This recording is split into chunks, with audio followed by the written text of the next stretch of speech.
ஒவ்வொரு செல்வந்தர்களிடத்திலும் 2 மலக்குமார்கள் இறங்குகிறார்கள். அந்த 2 மலக்கில் ஒரு மலக்கு யார் வசதியோடு இருந்து மார்க்கத்திற்காக வேண்டி எந்த உபகாரமும் செய்யாமல், ஜகாத்து கொடுக்காமல், தர்மங்களிலே ஈடுபடாமல், ஹஜ் செய்யாமல், பொருளாதாரத்தை வைத்து செய்ய வேண்டிய எந்த ஒரு இபாதத்தையும் செய்யாமல், பொருளாதாரத்தை வைத்துக் கொண்டு செய்யக்கூடிய இபாதத் என்ன?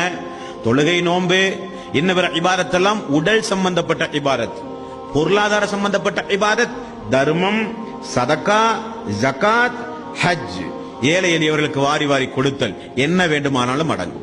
இதையெல்லாம் செய்யாமல் யார் அந்த செல்வங்களை தனக்குத்தானே பத்திரப்படுத்திக் கொண்டு பாதுகாக்கிறானோ, தினந்தோறும் மலக்குமார்கள் இறங்குகிறாம 2 மலக்கு.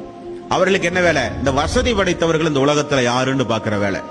அவர்கள்ட்ட போய் நின்று கொண்டு, யா அல்லாஹ், இவனுக்கு நீ கொடுத்த இந்த அருள் கொடை, இந்த செல்வத்தை இந்த மனிதன் பயன்படுத்தி ஆண்டை வீட்டுக்காரனுக்கோ அல்லாஹ் உன்னுடைய பாதையிலோ எந்த உபகாரம் செய்யாமல் அந்த பொருளாதாரத்தை அவன் வீணடித்து வீணான மூளையிலே முடக்கி வைத்திருக்கிறான். யா அல்லாஹ், இவனுடைய பொருளாதாரத்தை அபிவிருத்தி செய்யாதே, இவனுடைய பொருளாதாரத்தை நாசப்படுத்தியா அல்லாஹ் என்று வசதி படைத்தவர்களுக்கு மலக்குமார்களுடைய சாபம்.